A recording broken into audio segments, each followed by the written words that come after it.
मैं तुरंत दादी से पूछता हूँ, दादी ये मैरिज सर्टिफिकेट आपके पास कैसे आया? दादी के चेहरे के भाव सुन पड़ जाते हैं और उनकी आंखों में एक धुंधलापन सा आ जाता है। मुझे याद नहीं आ रहा। तो फिर मिस सुलिवन और मेरी शादी कैसे हुई थी? दादी बस अपना सिर हिलाती रहती हैं। मुझे कुछ याद नहीं। मैं थोड़ा बेचैन होने लगता हूँ। दादी थोड़ा और जोर डाली, बस बहुत हुआ। ओलिविया धीमी और सख्त आवाज में बोलती है और मेरा रास्ता रोककर दादी के सामने खड़ी हो जाती है। वो मेरी तरफ बिल्कुल बेरुखी से देखती है। रायन, ये सर्टिफिकेट असली है। अब आगे क्या? तुम ये कहोगे कि रजिस्ट्री ऑफिस जाने की अब कोई जरूरत नहीं है? तो तुम्हारा शुरू से यही मकसद था। पहले तुमने रजिस्ट्री ऑफिस जाने का सही बहाना ढूंढा ताकि तुम मुझे परेशान कर सको, और फिर दादी को अपनी बातों में फंसाकर ये नकली सर्टिफिकेट बनवा लिया ताकि वो यकीन कर लें। मुझे उसके लहजे में कड़वाहट महसूस होती है और मुझे ये सब बहुत ही अजीब लगता है। वैसे भी हमें आज जाने की कोई जरूरत नहीं है। तलाक ऐसी चीज नहीं है जो रजिस्ट्री ऑफिस के एक चक्कर में सुलझ जाए। पिछले 2 सालों से हम कानूनन पति पत्नी हैं और संपत्ति के बंटवारे के कई मसले हैं, इसलिए हमें पहले एक तलाक के समझौते पर साइन करने होंगे। ओलिविया बात खत्म करके मुझे गौर से देखती है। मैंने थोड़ा रुककर बेमन से कहा, जैसी आपकी मर्जी। क्या ये एक्टिंग इतनी अच्छी है या ये मैरिज सर्टिफिकेट वाकई में असली है? ओलिविया को अचानक उलझन होने लगती है। वो बस सर्टिफिकेट उठाती है और बिना कुछ कहे बाहर की तरफ चल देती है। पार्किंग लॉट में मेरा इंतजार करना। मैं दादी को भरोसा दिलाने के लिए उनकी तरफ देखकर मुस्कुराता हूँ। जैसे ही हम पार्किंग में पहुंचते हैं, मैं देखता हूँ कि लिंडा पीले पड़े हुए चेहरे वाले फ्रैंक को सहारा दे रही है। मुझे बाहर आता देख वो गुस्से में दौड़कर आती है। तुम्हें अपने भाई की मदद करनी ही होगी। रायन, तुम एक नाजायज औलाद हो, पर लॉकवुड परिवार ने तुम्हारी पहचान को आड़े नहीं आने दिया और तुम्हें पाल पोसकर बड़ा किया। यकीनन तुम्हें हमारी मेहनत का मान रखना चाहिए। तुम्हें लॉकवुड परिवार का कर्ज उतारना चाहिए। मैं पिछले 20 सालों से ये बातें सुन रहा हूँ और अब मुझे ये सब मजाक लगता है। मुझे खामोश देखकर लिंडा को अपनी बात कहने का मौका मिल जाता है। अब जब तुम बड़े हो गए हो तो तुम्हारे पास लॉकवुड परिवार का कर्ज चुकाने का एक मौका है। रायन, क्या दादी तुम्हारी बात नहीं मानती? जाओ और उनसे कहो कि वो 2% शेयर तुम्हारे भाई को वापस कर दें। ये सुनकर मैं अचानक हंस पड़ता हूँ। मैं तो बस एक मामूली नाजायज बेटा हूँ। भला दादी मेरी बात क्यों मानेंगी? लिंडा सन्न रह जाती है और कुछ और कहना चाहती हैं, पर मैं उसके पास से गुजरते हुए सीधा ओलिविया की कार की तरफ बढ़ जाता हूँ। गाड़ी जल्दी ही मैरिज रजिस्ट्री ऑफिस पहुंच जाती है। जैसे ही गाड़ी रुकती है, लियाम भागता हुआ पास आता है। बॉस, ड्राइवर ने कहा कि आप अकेले निकल गई हैं। मैं घबरा गया था और मैंने लोकेशन से आपका पीछा किया। क्या कोई गड़बड़ है? ओलिविया ने चुप्पी साधे रखी। लियाम मन ही मन सोचता है, क्या बॉस रायन से इतना परेशान हो गई हैं कि उन्हें अब वहम होने लगा है? बॉस, आप फिक्र मत कीजिए, जैसा मैंने कहा था वो आपको फिर कभी नहीं देख पाएगा, वरना मैं लाइव आकर गंदगी खाऊंगा। मैं पिछली सीट पर बैठा ढिठाई से पूछता हूँ, कौन से लाइव चैनल पर? लियाम का शरीर सुन्न पड़ गया। इस तरह हम तीनों सर्विस हॉल के अंदर जाते हैं। लियाम सबसे पहले बोलता है, नमस्ते, मैं पूछना चाहता हूँ कि क्या कोई खुद मौजूद रहे बिना मैरिज सर्टिफिकेट हासिल कर सकता है? बिल्कुल नहीं, क्लर्क ने जवाब दिया। लियाम चिढ़ाते हुए मेरी तरफ देखता है। सुना तुमने?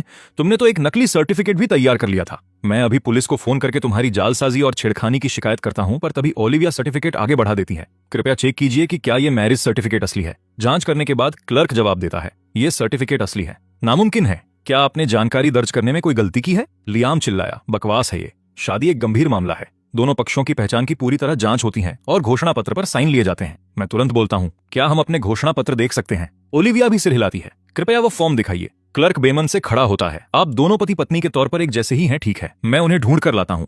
थोड़ी ही देर में 2 कागज हमारे सामने रखे जाते हैं। मैं लिखाई पर एक नजर डालता हूँ। ये सच में मेरी ही लिखाई है। लियाम झुककर हक्का बक्का रह जाता है। बॉस, ये वाकई आपकी ही लिखाई है। ओलिविया खामोश हो जाती है। मैं क्लर्क की तरफ देखता हूँ। नमस्ते, क्या हम उस दिन की सीसीटीवी फुटेज देख सकते हैं जिस दिन रजिस्ट्रेशन हुआ था? माफ कीजिए, हम फुटेज सिर्फ 6 महीने तक ही रखते हैं। क्लर्क बार बार हमें यकीन दिलाता है, हमारी प्रक्रिया में बिल्कुल भी कोई गलती नहीं है। सर्टिफिकेट लेने के लिए दोनों पक्षों का खुद मौजूद होना जरूरी है। हम तीनों रजिस्ट्री ऑफिस से बाहर आ जाते हैं। लियाम परेशान दिखता है। बॉस, अब हम क्या करें? ओलिविया की आंखें झुक जाती हैं, जबकि मैं हैरानी से कहता हूँ, तलाक। हम दोनों फिर से एक साथ बोलते हैं। लियाम सन्न रह जाता है, फिर पूछता है, अगर आप अब तलाक ले रहे हैं तो क्या आपको शर्तों पर बात नहीं करनी चाहिए? मेरा वकील आपसे संपर्क करेगा, मेरे वकील से बात करना। तीसरी बार ओलिविया और मैंने एक साथ बात की। मैं हंसता हूं और बस इतना कहता हूं, क्यों ना ऐसा करें? हम दोनों के वकील एक समझौता तैयार करेंगे। पहले हम उन्हें देख लेंगे और अगर कोई दिक्कत हुई तो वकील आपस में बात कर लेंगे। लियाम मजाक उड़ाता है, तुम्हारे जैसा आदमी वकील का खर्च उठा पाएगा, पर ओलिविया सहमति में सिर हिला देती है। मैं लियाम को नजरअंदाज करता हूं और अपना फोन निकालता हूं। मिस सुलिवन, चलिए एक दूसरे को व्हाट्सएप पर जोड़ लेते हैं ताकि संपर्क करना आसान हो। ओलिविया मुझे एक गहरा अर्थपूर्ण लुक देती है और अपना QR कोड खोलती है। मैं उसे स्कैन करता हूं और चैट बॉक्स खुलते ही उस पर लिखा नाम साफ दिखता है। जिद्दी पोती। उसका चेहरा तुरंत गुस्से से तमतमा जाता है। मैं भी शर्मिंदा हो जाता हूं। मैं भूल गया था कि हमने पहले ही एक दूसरे को जोड़ लिया था। उसके गुस्से वाले चेहरे को देखकर मैं अपना गला साफ करता हूं। वो नाम तो बस यूं ही रख दिया था। मैं जल्दी से नाम बदलकर पगली लड़की कर देता हूं और उससे विदा कहकर एक टैक्सी रोक लेता हूं। गाड़ी में बैठकर मैं जिनी को फोन करता हूं, मेरे लिए तलाक का सबसे बेहतरीन वकील ढूंढो। वो मुझसे एक पैसा भी नहीं ले सकती। बॉस, आखिर आपकी शादी का चक्कर क्या है? आप दोनों की याददाश्त एक साथ तो नहीं जा सकती। मैं एक ठंडी सांस भरता हूं। कोई एक तो है जिसे पक्का पता है कि क्या चल रहा है। क्या वो दादी हैं? मैं माथे पर बल लाता हूं। अल्जाइमर की ट्रायल वाली दवाई पर काम तेज करना होगा वरना बहुत देर हो जाएगी। जब मैं घर पहुंचता हूं तो देखता हूं कि दादी एक सूटकेस लेकर मेरे दरवाजे पर खड़ी मेरा इंतजार कर रही हैं। दामाद जी, आप वापस आ गए, मैं आपके लिए ढेर सारे कपड़े लाई हूं। मैं रुका और फिर एक लाचार सी मुस्कान मेरे चेहरे पर आ गई। उसी दिन हाइजीन की सबसे मशहूर लॉ फर्म के पास दो गुमनाम काम आए जिनकी मांगे बिल्कुल एक जैसी थीं। दूसरे पक्ष को एक पैसा भी नहीं मिलना चाहिए। जूनियर वकील बड़बड़ाया, मैंने आज तक इतने बेरहम पति पत्नी नहीं देखे। पर वकील खुशी खुशी हंसा, एक ही काम की दोगुनी फीस मिल रही है, इसे क्लाइंट्स को भेज दो। कुछ देर बाद ओलिविया को अपने ऑफिस में मेरे तलाक के कागजात मिलते हैं। जैसे ही वो उन्हें खोलती है, लियम दरवाजा धकेल कर अंदर आता है। बॉस, जांच के नतीजे आ गए हैं। मिस्टर रयान को कुछ दिन पहले ही पता चला कि आप दोनों शादीशुदा हैं जब वो रजिस्ट्रेशन कराने गए थे। लॉकवुड परिवार छोड़ने के बाद पिछले कुछ सालों में उनके बारे में बहुत सी जानकारी गायब है। ये बहुत अजीब है। ओलिविया एक पल के लिए सोचती है, तो आपको अभी भी लगता है कि वो किसी तरह इसमें शामिल है? उनका मकसद अभी भी साफ नहीं है और डॉक्टर रे का भी कुछ पता नहीं चल रहा। हमारा अभी तक उनसे संपर्क नहीं हो पाया है। ओलिविया खामोश रहती हैं। वो ये नहीं जानती कि अल्जाइमर के क्लिनिकल ट्रायल की जिस दवा की बात हो रही है उससे मैं ही बना रहा हूँ। उस शाम ओलिविया मुझे नीचे बुलाती है और समझौता थमा देती है। मुझे कोई ऐतराज नहीं है, साइन कर दो। उसे लगा था मैं मना करूंगा, पर मैं बिना किसी हिचकिचाहट के साइन कर देता हूँ। चलो कल ही तलाक ले लेते हैं। इतनी जल्दी? आखिर मैं अंदर ही अंदर टूट रहा हूँ। मेरी कंपनी शेयर बाजार में आने वाली है। कल सुबह रजिस्ट्री ऑफिस में मिलते हैं। हमारी बातें चल ही रही थीं कि तभी मिसेस सुलिवन नीचे आ जाती हैं। उनका चेहरा पीला पड़ा था और आवाज कांप रही थी। क्या तुम दोनों तलाक ले रहे हो? ये कहते ही उनकी आंखें बंद हो जाती हैं और वो जमीन पर गिर पड़ती हैं। अस्पताल के कमरे के बाहर डॉक्टर सख्त चेतावनी देता है, मिसेस सुलिवन अब और तनाव नहीं झेल सकती। उन्हें फिर से बिल्कुल भी परेशान मत करना। ओलिविया बेंच पर बैठ जाती है। उसके हाथ बुरी तरह कांप रहे हैं। जब मिसेज सुलिवन जागती हैं तो वो भारी आवाज में मेरी तरफ देखती हैं। दामाद जी, मैंने सपना देखा कि तुम और वो शरारती लड़की तलाक लेना चाहते हो। ये सच नहीं है ना? मैं चुप रहता हूं पर ओलिविया बोल पड़ती है, ये सच नहीं है तो फिर कोई तलाक नहीं होगा। मुझे अपनी घर की रजिस्ट्री की किताब और शादी का सर्टिफिकेट दे दो। हाँ, ओलिविया हर बात मान लेती है। मिसेज सुलिवन फिर से मेरी तरफ देखती हैं। दामाद जी, उस शरारती लड़की ने जो कहा वो सच है ना? डॉक्टर की बातों को याद करते हुए मैं एक पल के लिए खामोश हो जाता हूँ। ये सच है। उस रात मैं सोफे पर बैठकर अपनी रिसर्च पर काम कर रहा हूँ, तभी व्हाट्सएप पर ओलिविया का मैसेज आता है, एक बार दादी की हालत संभल जाए तो हम तलाक की प्रक्रिया पूरी कर लेंगे। मैं जवाब देता हूँ, ठीक है। वैसे भी समझौते पर साइन तो हो ही चुके हैं। हमारा एक दूसरे से कोई रिश्ता नहीं है। ओलिविया एक और मैसेज भेजती है, क्या कोई और मांग है? बस दादी के ठीक होते ही जितनी जल्दी हो सके तलाक दे देना। मिसेस सुलिवन मुझे और फिर उसे देखती हैं और अचानक कहती हैं, ओ शरारती लड़की, मैं चाहती हूँ कि तुम दामाद जी के लिए सुलिवन ग्रुप में नौकरी का इंतजाम करो। ओलिविया थोड़ा रुकती है, फिर मान जाती है। मिसेज सुलिवन काफी उत्साहित हैं। कल तुम इस शरारती लड़की के साथ काम पर जाओगे।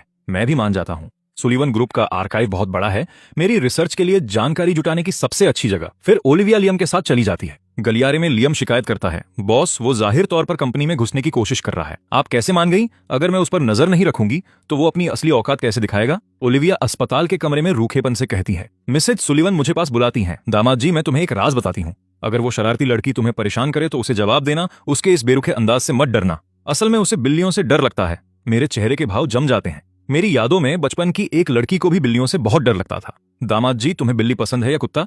मुझे अचानक एहसास हुआ कि बचपन में मुझे भी बिल्लियां पसंद थीं, पर एक बड़ी लड़की को वो पसंद नहीं थीं, इसलिए मैंने भी उन्हें पसंद करना छोड़ दिया। मैं फौरन खुद को संभालता हूँ। मिसेज सुलिवन ये सवाल क्यों पूछ रही हैं? अगले दिन सुलिवन ग्रुप की सबसे ऊपरी मंजिल पर एक प्यारा सा कुत्ता अपनी पूंछ हिलाते हुए मेरे चारों तरफ घूम रहा है। लियम निशब्द है। मिसेज सुलिवन ने मिस्टर रयान के लिए जो नौकरी चुनी है वो इस छोटे से कुत्ते की देखभाल करने की क्यों है? ओलिविया को भी ये बात समझ नहीं आ रही। मेरा काम सचमुच एक कुत्ते के साथ खेलना है। ये बकवास है। वो हुक्म देती है, इन्हें न्यू एनर्जी रिसर्च डिपार्टमेंट की पहली टीम में ले जाओ। ये सब पहले से ही तय था। New energy research department company का भविष्य है। वो मुझे वहां इसलिए भेज रही है ताकि देख सके कि मैं क्या गलती करता हूँ। मुझे कोई ऐतराज नहीं है। मैं पिल्ले को उठाता हूँ और लियम के पीछे चल देता हूँ। क्या इसका कोई नाम है? मिसेज सुलिवन चाहती हैं कि तुम इसे कोई नाम दो। मैं ओलिविया के गुस्से से भरे चेहरे को देखता हूँ। इसे किटी बुलाते हैं। न्यू एनर्जी रिसर्च डिपार्टमेंट 38वीं मंजिल पर है। लिफ्ट में लियम कहता है, मिस्टर रयान, सुलिवन ग्रुप के रिसर्च डिपार्टमेंट के ज्यादातर लोग पीएचडी कर रहे हैं। यहाँ कम से कम डिग्री भी मास्टर स्टूडेंट होना है। आप यहाँ पहले अंडर ग्रेजुएट हैं। अपने सीनियर से अच्छे से सीखिए, इससे आपके भविष्य को बहुत फायदा होगा। बॉस ने खास तौर पर आपके लिए ये इंतजाम किया है। जाहिर है बहुत ज्यादा शुक्रगुजार होने की जरूरत नहीं है। मिसेज सुलिवन को खुश रखने के लिए ये बॉस की तरफ से आपका इनाम है। मेरा मुंह बन जाता है। सच में इसकी कोई जरूरत नहीं है। वैसे बॉस के साथ आपके रिश्ते को वो सार्वजनिक नहीं करना चाहती ताकि तलाक के वक्त कोई ड्रामा न हो। मैं उसकी तरफ देखता हूँ। इत्तेफाक से मुझे भी यही फिक्र है। लियम हैरान है कि इस आदमी की अपने बॉस को नीची नजर से देखने की हिम्मत कैसे हुई। काम का पहला दिन आसान है। कोई मुझे कोई काम नहीं देता, इसलिए मैं ऑफिस में मजे से किटी के साथ खेलता हूँ। उसके सोने के बाद मैं उठता हूँ और दरवाजा बंद करके सीधे 60वीं मंजिल के आर्काइव की तरफ चल देता हूँ। अल्जाइमर की खास दवा बनाकर और मिसेज सुलिवन को इतना ठीक करके कि उन्हें पुरानी बातें याद आएं, तभी मैं इस अजीबोगरीब शादी का सच समझ पाऊंगा। यहाँ की किताबें हर क्षेत्र की गहरी जानकारी से भरी हैं।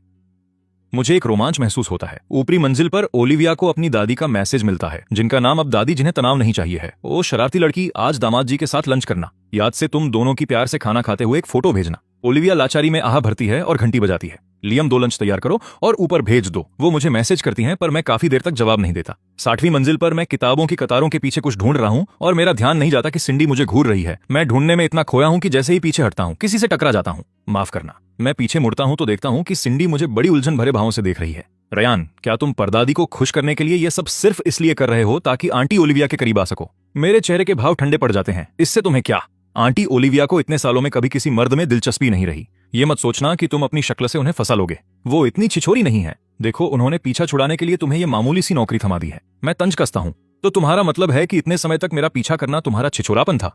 सिंडी की आंखें लाल हो जाती हैं। मैं जानती हूँ तुम फ्रैंक से मेरी शादी की वजह से नफरत करते हो। बड़े घरानों की शादियों में बहुत सी बातों का ख्याल रखना पड़ता है। मेरी माँ एक आम इंसान के साथ रहने के लिए मान गई थी, पर तुम्हारी हकीकत जानते हुए मैं कभी किसी नाजायज बेटे से शादी नहीं कर सकती थी, वरना मैं मजाक बन जाती। मैं अपनी नजरें हटा लेता हूँ। मुझसे शादी न करने के लिए शुक्रिया। जैसे ही मैं जाने लगता हूँ, सिंडी मेरा रास्ता रोक लेती है। मैं अपनी टीम में तुम्हारे काम का इंतजाम कर सकती हूँ। मैं किसी काबिल इंसान को तुम्हें सिखाने के लिए ढूंढ लूंगी। मैं जानती हूँ तुम पीछे नहीं रहना चाहते। तुम बहुत होशियार हो। तुम यकीनन जल्दी सीख जाओगे। ये सुनकर मैं उसकी बकवास बीच में ही काट देता हूँ। शर्त क्या है? अपनी पत्नी को तलाक दो और मेरे साथ चलो। सिंडी मुझे किसी और औरत के साथ बांटना बर्दाश्त नहीं कर सकती। ये सोचकर ही वो पागल हो जाती है। मैं रूखेपन से जवाब देता हूँ, तुम्हारी उतनी हैसियत नहीं है। तुम्हें उस गुंडी पत्नी से इतना प्यार क्यों है? मेरा यकीन करो, मैं उससे कुछ पैसे देकर हटवा सकती हूँ और वो तुम्हें छोड़ देगी। वो मेरी बराबरी कभी नहीं कर सकती। ये सुनकर मैं नफरत से सिंडी को देखता हूँ। मैं तुम्हारी ईगो को ठेस नहीं पहुंचाना चाहता था, पर चूंकि तुम जिद कर रही हो तो सुन लो। मेरी पत्नी तुमसे कहीं ज्यादा खूबसूरत है और उसका शरीर भी तुमसे बेहतर है। इतना कहकर मैं जाने के लिए मुड़ता हूँ और कोने में ओलिविया को देखता हूँ। मैं खामोश हो जाता हूँ और वो भी। इसी बीच सिंडी गुस्से में फोन उठाती है और फ्रैंक को कॉल करती है। क्या तुम कल दोपहर डॉक्टर रे के साथ लंच नहीं कर रहे हो? मुझे अपने साथ ले चलो। ओलिविया मुझे ऊपरी मंजिल पर ले जाने के लिए मेरे साथ लंच करती है। हम ओलिविया के ऑफिस में दाखिल होते हैं और वो काम की तरफ इशारा करती है।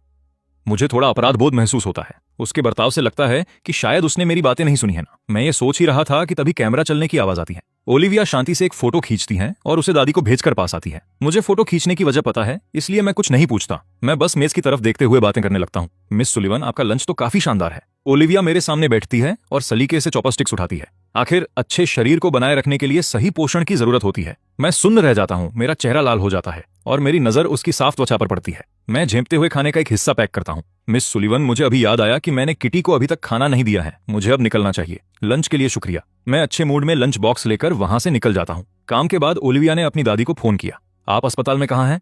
आज दोपहर फिर से अचानक मेरे सीने में दर्द हुआ था, इसलिए मैं कुछ दिन और रुकना चाहती हूँ। शरारती लड़की, क्या तुम आज रात मेरे पास रुकने आ रही हो? वरना मुझे अस्पताल में बेचारों की तरह अकेले ही पड़े रहने दो। मैं रास्ते में हूँ। यह हुई न बात। वैसे मैंने अपने नाती दामाद को भी साथ देने के लिए बुला लिया है। तुम और वो दोनों साथ आना। ओलिविया ने अपना सिर पकड़ लिया। वो दादी की इस छोटी सी चाल को समझ गई। उसने मुझे मैसेज किया, मैं काम के बाद तुम्हें अस्पताल ले जाने के लिए लेने आ जाऊंगी। मैंने तुरंत जवाब दिया, जरूरत नहीं है। मैंने टैक्सी ले ली है और मैं रास्ते में हूँ।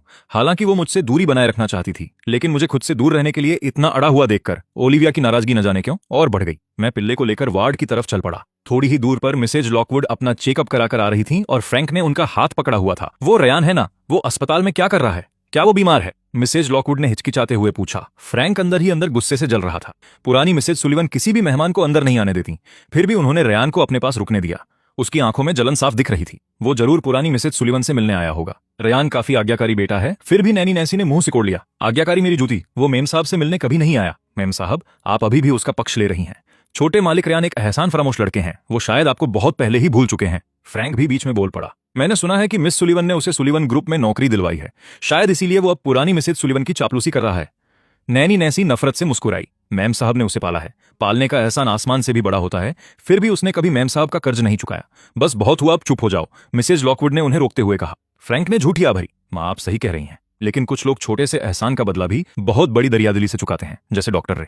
माँ ने उन्हें बस थोड़े से पैसे दिए थे, फिर भी उन्होंने इतने सालों में हमारे परिवार की बहुत मदद की है।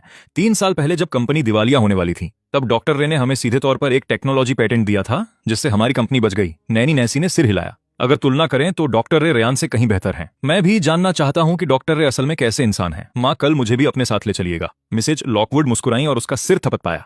मैं तुम्हें ले चलूंगी। अस्पताल के VIP कमरे के सोफे पर बैठा मैं यह सब देख रहा था। मेरी नजर मिसेज लॉकवुड का पीछा करती रही। उनके चेहरे पर बीमारी की वजह से पीलापन था। फ्रैंक ने उनके कान में कुछ फुसफुसाया और मिसेज लॉकवुड ने मजबूरी में सिर हिला दिया। वो दोनों एक दूसरे के बहुत करीब लग रहे थे। जब वो कार में बैठ गए तभी मैंने भारी मन से अपनी नजरें वहां से हटाई। मुड़कर देखा तो पुरानी मिसेज सुलिवन मेरे पीछे खड़ी थी। नाती दामाद वो कौन है? वो बहुत जानी पहचानी लग रही है। मेरे चेहरे के भाव नरम पड़ गए और जैसे ही मैं कुछ बोलने वाला था उनकी आंखें चमक उठी। मुझे याद आया वो तुम्हारी माँ है। तुम दोनों बहुत मिलते जुलते हो। मैं थोड़ा ठिठक गया। सच तो यह है कि चेहरे की बनावट के अलावा मेरा कोई भी नैन नक्श मिसेज लॉकवुड से नहीं मिलता। बस वो बेरुखी और शांत अंदाज ही हम दोनों में एक जैसा है। लॉकवुड परिवार छोड़ने के बाद मैं अनजाने में उनके बर्ताव की नकल करने लगा था, जिससे मेरे व्यक्तित्व में उनकी थोड़ी झलक आने लगी थी। मैंने पुरानी मिसेज सुलिवन की तरफ देखा। दादी, वो मेरी माँ नहीं है, लेकिन पुरानी मिसेज सुलिवन अपनी बात पर अड़ी रही। वो ही है। नाती दामाद, तुम अपनी सगी माँ को कैसे नहीं पहचान सकते? मुझे समझ नहीं आ रहा था कि हंसूं या रोऊं।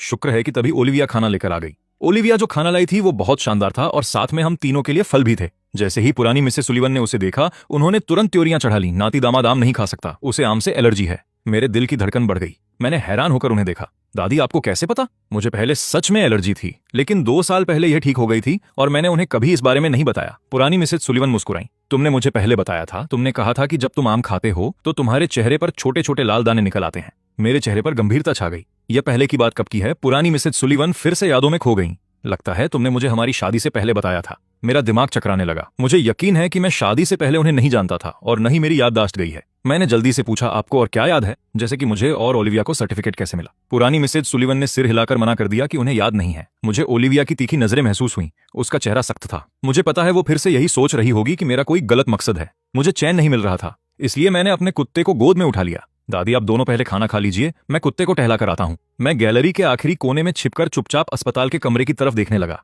जल्द ही ओलिविया भी पीछे पीछे बाहर आ गई। मिस्टर रेयान, क्या आपको कुछ कहना है? मुझे लगा कि आप चाहेंगे कि मैं कुछ सफाई दूं। तो क्या आप कुछ सफाई देना चाहती हैं? मैंने संजीदगी से जवाब दिया। दादी ने शादी से पहले की जो बातें की हैं, सच कहूं तो मुझे नहीं पता कि वो क्या है। इतनी निजी बात पुरानी मिसेज सुलिवन मन से तो नहीं बना सकती। मुझे लगा वो मुझ पर शक करेंगी, पर उन्होंने शांति से जवाब दिया, मुझे पता है। मैं हक्का बक्का रह गया। मिसेज सुलिवन, आपको मुझ पर यकीन है? ओलिविया करीब आई। उसके लहजे से लगा जैसे वो सब समझती है। मिस्टर रेयान, मुझे इससे फर्क नहीं पड़ता कि आपका मकसद क्या है, जब तक आप दादी को खुश रख सकते हैं। मैं आपसे वादा करती हूं कि मैं हर हाल में आपकी रक्षा करूंगी। मैं समझ गया कि उसे सच से कोई मतलब नहीं है। जब तक दादी खुश हैं, वो मेरी किसी भी चाल को नजरअंदाज कर सकती है। उसने कड़े शब्दों में आगे कहा, लेकिन अगर आपने दादी को दुख पहुंचाया तो मैं यह पक्का कर दूंगी कि आप हाईचांग में जिंदा न रह सकें। मैं बेरुखी से हंस पड़ा। क्या आपने पहले ही ऐसा नहीं कर दिया है? मिस सुलिवन, ओलिविया ने त्योरियां चढ़ाई और कुछ बोलने ही वाली थी कि तभी पीछे से प्रोफेसर वॉकर की आवाज आई। रेयान, प्रोफेसर वॉकर भारी आवाज में बात करते हुए पास आए। मैं तुम्हें फोन करके पूछने ही वाला था कि तुम्हें कोई काम मिला या नहीं। क्या मिस सुलिवन के साथ गलतफहमी दूर हो गई? वो मिस सुलिवन सच में बहुत बेरहम है। कोई इतना बड़ा बदला लेने वाला कैसे हो सकता है?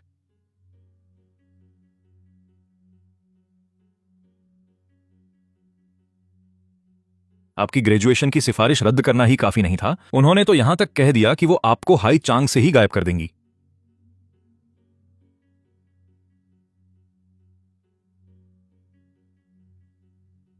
जवान लड़की, तुम खूबसूरत हो। तुम्हें कोई ढंग की नौकरी ढूंढने के लिए मेहनत करनी चाहिए। इसी बीच लॉकवुड परिवार के खाने के कमरे में रिचर्ड ने खोई खोई सी मिसेज लॉकवुड से फिक्र के साथ पूछा, सोफिया, क्या बात है? क्या तुम्हारी तबीयत ठीक नहीं है? फ्रैंक बीच में बोला, डैड, हम आज अस्पताल में रेयान से मिले थे, इसलिए मां उसके लिए थोड़ी परेशान है। उसके बारे में चिंता क्यों करना? फ्रैंक ने भरी। वो अब मुझसे जरूर नफरत करता होगा। मुझे डर है कि वो पुरानी मिसेज सुलिवन के सामने कुछ कह न दे और मिस सुलिवन उसका गुस्सा मुझ पर न उतार दे। रिचर्ड नफरत से मुस्कुराया। यह इसलिए है क्योंकि उसने मिस सुलिवन का अपमान किया था। इसका तुमसे क्या लेना देना?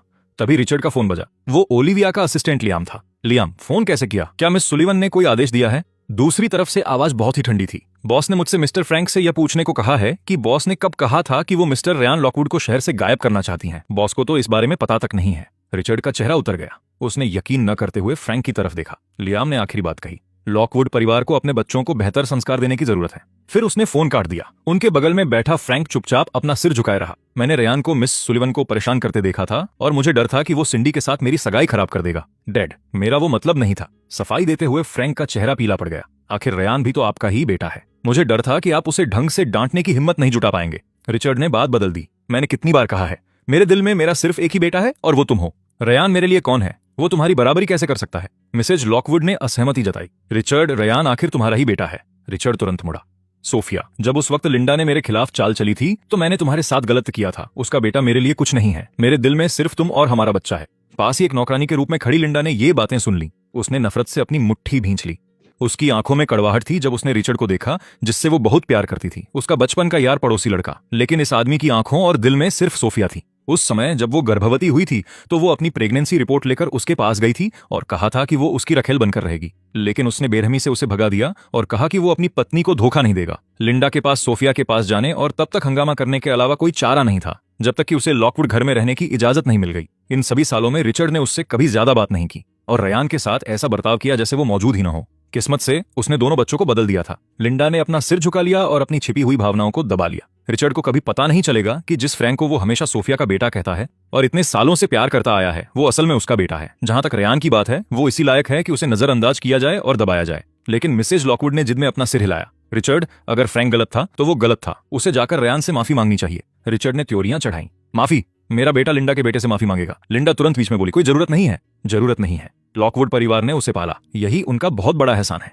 उसे सुधारना बिल्कुल सही है। मिसेज लॉकवुड उन्हें देखकर एक ठंडी आह भरती हैं पर आगे बहस नहीं करती। जब फ्रैंक उन्हें उनके कमरे में छोड़ने जाता है तो वो दोबारा बोलती हैं, अगर कल तुम्हारे पास वक्त हो तो मैं तुम्हें रयान से माफी मांगने ले चलूंगी। फ्रैंक का चेहरा सन्न रह जाता है। क्या आप सिंडी को डॉक्टर रे से मिलवाने नहीं ले जा रही हैं? हम दोनों काम करेंगे। ये सुनते ही फ्रैंक की आंखें चमक उठती हैं। वो उनका हाथ थाम लेता है। ठीक है मम्मी, आप मेरे लिए सबसे अच्छी हैं। उसके जाने के बाद मिसेस लॉकवुड अपनी नैनी नैन्सी की तरफ मुड़ती हैं। नैन्सी, इतने सालों से मेरी सेहत खराब रही है, मैंने फ्रैंक को सही संस्कार नहीं दिए, मैं वाकई हार गई। मेम साहब, आप ज्यादा सोच रही हैं। छोटे मालिक फ्रैंक बहुत आज्ञाकारी और समझदार हैं। छोटी मोटी कमियां बाद में ठीक हो जाएंगी। मिसेज लॉकवुड कड़वाहट भरी मुस्कान देती हैं। रयान कभी झूठ नहीं बोलता। तभी उन्हें जोरों की खांसी उठती है। नैन्सी के सहारे वो बिस्तर की तरफ बढ़ती हैं। वो राज अब भी उनके दिल पर बोझ बना हुआ है जिससे उनका दम घुटता है। अगले दिन सोकर उठते ही मैं थोड़ा घबराया हुआ हूँ। मिसेज लॉकवुड को देखे हुए मुझे 10 साल हो गए हैं। पता नहीं वो मुझे देखकर खुश होंगी या नाराज। दोपहर को मैं कपड़े बदलने घर जाता हूँ। दादी ओलिविया से उन्हें घर ले जाने को कहती हैं। हम अस्पताल से बाहर निकलते हैं और जैसे ही नीचे पहुंचते हैं लियाम को अपनी तरफ आते देखते हैं। ओलिविया उसे इशारा करती हैं। लियाम मुझे एक कागज थमाता है। मिस्टर रयान, इन बड़ी यूनिवर्सिटीज के प्रोफेसर्स और न्यू एनर्जी कोर्सेज की लिस्ट देख लीजिए। मैं उलझन में लियाम को देखता हूँ। ये सब तो प्रोफेसर वॉकर से कहीं ज्यादा मशहूर है। अपनी आगे की पढ़ाई के लिए आप इनमें से किसी को भी चुन सकते हैं। आपकी सिफारिश रद्द होने के बदले में बॉस ने ये इंतजाम किया है। मिस्टर रयान, हमारी बॉस से मिलना आपके लिए वरदान साबित हुआ है। ये सुनकर मैं अपनी मुस्कान दबा लेता हूँ। जरूरत नहीं है तो क्या आप डॉक्टर रे के स्टूडेंट बनना चाहते हैं? लियाम माथे पर बल डालता है। ये थोड़ा मुश्किल है। डॉक्टर रे की मांग बहुत ज्यादा है। उनके जैसा जीनियस प्रोफेसर सिर्फ काबिल स्टूडेंट्स को ही सिखाता है। तुम शायद उनकी नजरों में नहीं आओगे, इसलिए इतने ऊंचे सपने मत देखो। ज्यादा से ज्यादा ग्रेजुएशन के बाद उनके अंडर पीएचडी की कोशिश कर लेना। मैं उसे ऐसे देखता हूं जैसे वो कोई बेवकूफ हो। मैं सीधे ओलिविया की तरफ मुड़ता हूं। मिस सुलिवन, मुझे छोड़ने की जरूरत नहीं है, मैं टैक्सी से चला जाऊंगा। ओलिविया मुझे जाते हुए देखती है, फिर अचानक लियाम से कहती है, इसकी डॉक्टर रे से बात करवाओ। क्या? लियाम हक्का बक्का रह जाता है। एक निजी रेस्टोरेंट के बाहर मिसेज लॉकवुड फ्रैंक और सिंडी के साथ जल्दी पहुंच जाती हैं। सिंडी कमरे का दरवाजा खोलती है और उसे सबसे पहले एक लंबे आदमी की पीठ दिखती है जो चाय परोस रहा है। नमस्ते डॉक्टर रे, मैं सुलिवन ग्रुप से सिंडी हूँ, आपसे मिलकर खुशी हुई। मैं मुस्कुराते हुए पीछे मुड़ता हूँ। रयान, तुम यहाँ क्या कर रहे हो? यही सवाल मुझे तुमसे पूछना चाहिए, मैं लापरवाही से कहता हूँ। सिंडी का चेहरा सख्त हो जाता है। फिक्र मत करो, मैं तुम्हारे लिए यहाँ नहीं आई हूँ। डॉक्टर रे कहाँ हैं? मैं जवाब नहीं देता। मिसेज लॉकवुड फ्रैंक के साथ अंदर आती हैं और मुझे देखते ही उनकी आंखें भर आती हैं। तुम रयान हो? मेरा दिल पिघल जाता है। मेम साहब, आप कैसी हैं? मैं ठीक हूँ। रयान, तुम कैसे हो? तुम्हारे पिता ने बताया कि तुम्हारी शादी हो गई है। मिसेज लॉकवुड भावुक होकर मेरा हाथ कसकर थाम लेती हैं। फ्रैंक की आंखों में नफरत झलकती है। रयान, हमें तुम्हें खाने पर बुलाना चाहिए था, पर तुम काम कर रहे हो, शायद ये ठीक नहीं होगा। हम तुम्हें बाद में अच्छी टिप दे देंगे ताकि तुम्हारा खर्चा निकल सके। जुबान संभाल कर बात करो। मिसेज लॉकवुड उसे डांटती हैं। वो तुरंत मेरी तरफ मुड़ती हैं। रयान, आज हम डॉक्टर रे से मिल रहे हैं, तुम भी इसी फील्ड में हो ना, उनसे जान पहचान कर लो, ये तुम्हारे भविष्य के लिए अच्छा होगा। उसे डर है कि मैं उसकी जगह ना ले लूं।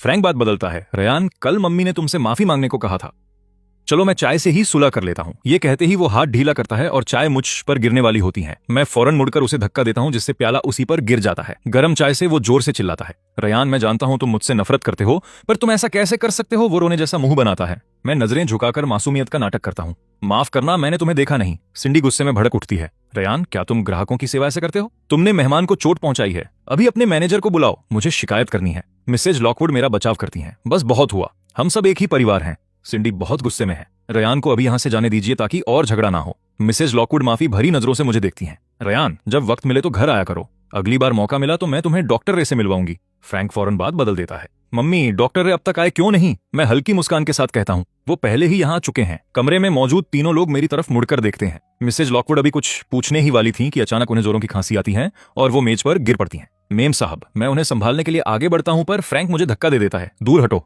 तुमने मेरी माँ के साथ क्या किया? मम्मी, होश में आइए। एम्बुलेंस जल्दी ही पहुंच जाती है। मैं साथ जाने की कोशिश करता हूं पर सिंडी मुझ पकड़ लेती है। मिसेज लॉकवुड से दूर रहो, अगर उन्हें तुम्हारी वजह से कुछ हुआ तो मैं तुम्हें नहीं छोड़ूंगी। मैं टैक्सी से अस्पताल पहुंचता हूं। अस्पताल की गलियां भरी हुई हैं और एक भी बेड खाली नहीं है। ओलिविया ये सब ऊपर से देख रही है और लियाम को इशारा करती है कि रेयान के लिए कमरे का इंतजाम करो।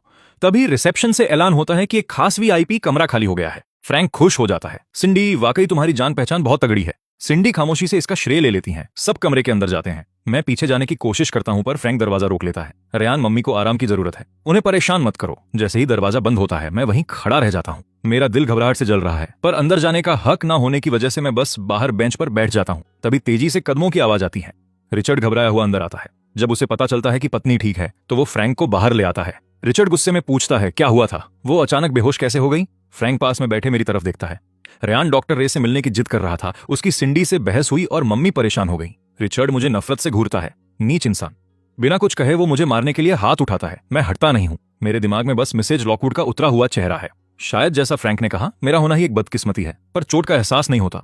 मैं आंखें खोलता हूं और देखता हूं कि एक साया मेरे आगे खड़ा है। ओलिविया वहां ढाल बनकर खड़ी हो जाती है। रिचर्ड घबरा जाता है। मिस सुलिवन, मिस्टर लॉकवुड, आप अपने बेटे को सुधार रहे हैं। मुझे दखल नहीं देना चाहिए, पर मेरी दादी रेयान को बहुत पसंद करती हैं। अगर उन्होंने इसके चेहरे पर चोट देखी तो वो दुखी हो जाएंगी। ओलिविया की आवाज शांत और गंभीर है। रिचर्ड तुरंत कहता है, ये मेरी नासमझी थी। तभी कमरे के अंदर से मिसेज लॉकवुड के खांसने की आवाज आती है। रिचर्ड और फ्रैंक फौरन अंदर चले जाते हैं।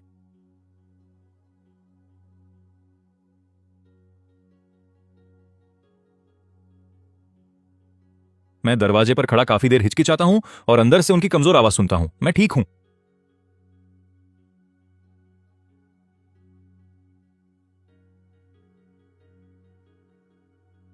क्या मुझसे कोई गलती हुई? दादी अपना फोन निकालती हैं और एक फोटो ढूंढकर मुझे दिखाती हैं। पोते दामाद, ये फोटो तुमने मुझे भेजी थी और कहा था कि इसमें तुम और तुम्हारी माँ हो। क्या अस्पताल वाली औरत ये नहीं है? मैं सन्न रह जाता हूँ। फोटो में मिसेज लॉकवुड और मैं समुद्र किनारे बैठे मुस्कुरा रहे हैं, बिल्कुल माँ बेटे की तरह। पर घर छोड़ने के बाद से मैं उनसे मिला तक नहीं, तो हमारी साथ में फोटो कैसे हो सकती है? मैं फोटो को बड़ा करके देखता हूँ तो समझ आता है कि ये दो अलग फोटो जोड़कर बनाई गई है। मैंने आपको ये कब भेजी? दादी अपना सिर हिलाती हैं। मुझे याद नहीं। कैसे भेजी थी, ईमेल या मैसेज? वो सिर हिलाती रहती हैं, उन्हें कुछ याद नहीं आ रहा। मैं खुद को मजबूर महसूस करता हूँ, पर दादी अपनी बात पर अड़ी हुई हैं। नाती दामाद, आखिर वो तुम्हारी माँ है, तुम अपनी माँ को इस तरह नजरअंदाज नहीं कर सकते। दादी को विदा करने के बाद ओलिविया गैलरी में खड़ी हो जाती है। लियाम तुरंत रिपोर्ट देने आता है। बॉस, हमने जांच की है। मिस्टर रायन उस प्राइवेट किचन रेस्टोरेंट में काम कर रहे थे और तभी उनका सामना लॉकवुड परिवार से हुआ। ओलिविया की आवाज बहुत ही शांत है। क्या सुलिवन ग्रुप उसे इतना कम पैसा देता है कि उसे कहीं और काम करना पड़ रहा है? तनख्वाह कम नहीं है, दादी ने ही इसका इंतजाम किया था। शायद उसके मैनेजर ने उसे बहुत मुश्किल काम दे दिया होगा और उसे नौकरी जाने का डर सता रहा होगा। पर ओलिविया को लगता है कि मामला इतना सीधा नहीं है। लॉकवुड परिवार उस रेस्टोरेंट में आखिर क्या कर रहा था? वे डॉक्टर रे से मिलने गए थे। मिस सिंडी भी उसी वजह से वहां गई थी और डॉक्टर रे आखिर तक वहां नहीं पहुंचे। ये सुनकर ओलिविया की आंखों में एक चमक सी आ जाती है और उसके मन में एक अजीब सा ख्याल आने लगता है। अस्पताल के कमरे में आराम करने के बाद मिसेज लॉकवुड अब काफी बेहतर लग रही हैं। फ्रैंक, सिंडी को पहले घर जाने दो। फ्रैंक थोड़ा अजीब महसूस करने लगता है। सिंडी यहाँ सिर्फ और सिर्फ डॉक्टर रे का इंतजार करने के लिए रुकी है। मिसेज लॉकवुड को इस बात का एहसास होता है और वो मुझे फोन थमा देती हैं। आज न मिल पाने के लिए हमें डॉक्टर रे से माफी मांगनी होगी। मिसेज लॉकवुड द्वारा दोबारा समय तय करने के बाद फ्रैंक सिंडी को बाहर तक छोड़ने जाता है। गैलरी में फ्रैंक कहता है, सिंडी तुम चिंता मत करो, डॉक्टर रे के साथ कोई दिक्कत नहीं होगी। सुलिवन ग्रुप के रिसर्च विभाग में कुछ ऐसे लोग हैं जो मुझे स्वीकार नहीं कर रहे हैं। अगर मैं डॉक्टर रे को अपने साथ मिला सका तो ये मेरी एक बड़ी उपलब्धि होगी और मेरी जगह पक्की हो जाएगी। इसलिए डॉक्टर रे मेरे लिए बहुत जरूरी हैं। तुम्हें उन्हें मनाना ही होगा। वे दोनों लिफ्ट के अंदर चले जाते हैं। मैं कोने से बाहर आता हूँ और अस्पताल के कमरे का दरवाजा धकेलता हूँ। रिचर्ड का चेहरा तुरंत गुस्से से तमतमा जाता है। तुम यहाँ क्या कर रहे हो? बाहर निकलो। क्या वो रायन है? उसे अंदर आने दो। मिसेज लॉकवुड की कोमल आवाज गूंजती है। रिचर्ड मुझे चेतावनी देता है कि मैं उसकी पत्नी को और परेशान न करूं। मैंने तुमसे कहा था कि आज जो कुछ भी हुआ वो रायन की वजह से नहीं था। बस पिछले कई दिनों से मेरी नींद पूरी नहीं हुई है। मिसेज लॉकवुड उसे प्यार से डांटती हैं और मेरा हाथ पकड़ लेती हैं। बच्चे, आज तुम पक्का डर गए होगे। उनकी हथेली में गर्माहट है। मैं मुस्कुराकर मना कर देता हूं, घर अक्सर आया करो। और तुम्हारी पत्नी, तुम्हारे पिता उसे गुंडी कहते हैं, पर मुझे यकीन नहीं है। रायन की परख बचपन से ही अच्छी रही है और उसका दिमाग भी बहुत तेज है। जिसे तुमने पसंद किया होगा उसमें जरूर कोई खूबी होगी। किसी दिन उसे मुझसे मिलवाने लाना। मेरी आंखों में आंसू भर आते हैं। ठीक है। तभी उन्हें फिर से जोरों की खांसी होने लगती है। मैं एक प्लास्टिक की बोतल निकालता हूँ। ये खांसी की दवाई है जो मैंने किसी से मंगवाई थी। जब रात को नींद ना आए तो एक ले लेना। वो हाँ में सिर हिलाती हैं। जैसे ही मैं कमरे से बाहर निकलता हूं मैं रिचर्ड को अंदर नफरत से कहते हुए सुनता हूं, तुम किसी भी मामूली क्लिनिक की दवाई से कैसे पिघल सकती हो? वो लापरवाही से बोतल को कचरे के डिब्बे में फेंक देता है। देर रात मिसेज लॉकवुड की नींद फिर से खांसी की वजह से खुल जाती है। वो इतनी परेशान हो जाती हैं कि उनके मन में अपनी जिंदगी खत्म करने के ख्याल आने लगते हैं। न जाने क्या सोचकर वो कचरे से वो दवाई निकालती हैं और एक गोली खा लेती हैं। उनके गले की खराश में तुरंत ठंडक पहुंचती है और वो गहरी नींद में सो जाती हैं। अगली सुबह 10 बजे रिचर्ड मिसेज लॉकवुड को जगाता है। वो सच में दिन चढ़ने तक सोती रहीं।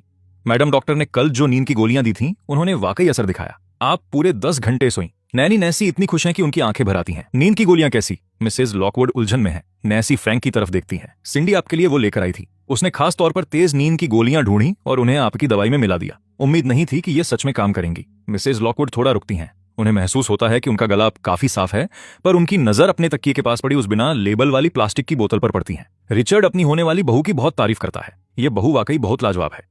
मैंने सुना है कि आजकल अस्पताल में कमरे खाली नहीं हैं और ये सिंडी ही थी जिसने जुगाड़ लगाकर इस कमरे का इंतजाम किया। हम उसके बहुत आभारी हैं। फ्रैंक मौके का फायदा उठाता है। माँ सिंडी ने आपके लिए बहुत कुछ किया है, आपको भी उसकी मदद करनी चाहिए। उसका परिवार चाहता है कि सिंडी रिसर्च विभाग संभाले, पर वहां के वैज्ञानिक उसे स्वीकार नहीं करेंगे। अगर हम डॉक्टर रे को बाहरी सलाहकार के तौर पर बुला सकें तो सिंडी का पद पक्का हो जाएगा। मिसेज लॉकवुड थोड़ा हिचकिचाती हैं और फिर कहती हैं, ठीक है, मैं डॉक्टर रे से पूछूंगी, पर अगर वो राजी ना हो तो रहने देना। फ्रैंक बहुत खुश होता है। जहां तक उसे पता है, मिसेज लॉकवुड के कहने पर डॉक्टर रे ने कभी मना नहीं किया है। मिसेज लॉकवुड अपना फोन निकालती हैं, डॉक्टर रे की प्रोफाइल फोटो ढूंढती हैं और बहुत सोच समझकर एक मैसेज भेजती हैं। रे, क्या तुम्हारे पास थोड़ा समय है? मुझे तुमसे एक मदद चाहिए। जब मुझे मैसेज मिलता है तो मैं अभी अभी दादी को नीचे टहलाकर वापस आया हूं। मैं माथे पर बल लाता हूं। मिसेज लॉकवुड को मुझसे क्या काम हो सकता है? कहीं कल वाली दवाई में तो कोई गड़बड़ नहीं हो गई? वो दवाई अभी भी ट्रायल के दौर में है। मैंने उसे सिर्फ इसलिए निकाला क्योंकि उनकी हालत बहुत खराब थी। मैं घबरा जाता हूं और केयरटेकर से दादी को घर ले जाने के लिए कहकर मिसेज लॉकवुड के कमरे की तरफ भागता हूं। जल्दी ही मैं अस्पताल पहुंच जाता हूं, जहां मुझे सिंडी और लिंडा पहले से ही वहां मिलती हैं। मेरे अंदर जाते ही हंसी मजाक बंद हो जाता है। मिसेज लॉकवुड को ठीक देखकर मुझे वहां अपनापन महसूस नहीं होता। मैं अपनी नजरें झुकाता हूं और जाने के लिए मुड़ता हूं। तभी लिंडा बोल पड़ती है, अरे ये मिस्टर रायन नहीं है। जब से तुम सुलीवन परिवार के बड़े आदमी बन गए हो, तब से हम जैसे लोग तुम्हारे लायक नहीं रहे क्या? मैं जाने लगता हूं, पर वो मेरा हाथ पकड़ लेती हैं। मैंने सुना है कि तुम दादी की चापलूसी करने में बहुत मशरूफ हो। रात भर उनकी सेवा करके तुम्हें क्या लगता है कि वो तुम्हें अपना असली पोता मान लेंगी? ये कैसा सपना देख रहे हो? तुम तो बस उनके मनोरंजन का साधन हो। फ्रैंक तुरंत कहता है, ऐसा मत कहो। दादी रायन की बहुत इज्जत करती हैं। लिंडा अपनी आवाज ऊंची करती है, ये कैसी इज्जत है? फ्रैंक, सिंडी जैसे लोग तुम्हारी जो कदर करते हैं उसे असली इज्जत कहते हैं। वो सिंडी की तरफ खुशामद करते हुए मुड़ती है। मैंने सुना था कि कल अस्पताल में एक भी कमरा खाली नहीं था। अच्छे घरानों के लोगों को भी लाइन में इंतजार करना पड़ रहा था। ये सब मिसेज सिंडी की मदद की वजह से ही मुमकिन हुआ कि उन्हें वीआईपी कमरा मिल गया। सिंडी एक झूठ मुस्कान के साथ मेरी तरफ देखती है। आंटी ओलिविया को शायद इस बारे में पता नहीं होगा, वरना वो भी मदद जरूर करती। मुझसे जो बन पड़ा मैंने बस वही किया। अगर सुलीवन परिवार को पता भी होता तो वो तुम्हारे बारे में सोचने की तकलीफ नहीं उठाते। लिंडा ने फिर मेरा मजाक उड़ाया। तुम उन्हें खुश करने की कितनी भी कोशिश कर लो, वो तुम्हें किसी पालतू जानवर की तरह ही समझेंगे।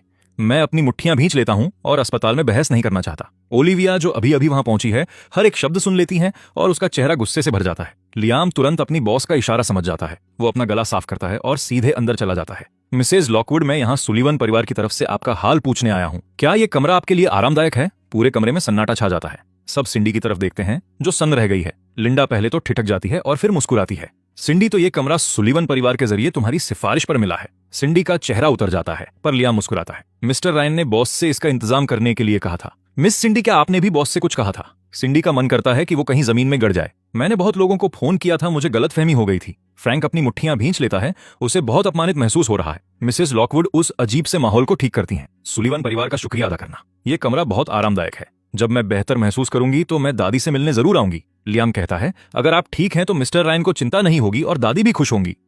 चलो, ये तो अच्छी बात है। कमरे में मौजूद लोगों के चेहरे उतर जाते हैं। जहां मिसेस लॉकवुड वाकई खुश हैं, वहीं मैं लिंडा की तरफ मजाक उड़ाते हुए देखता हूं। लिंडा गुस्से से पागल हो रही है।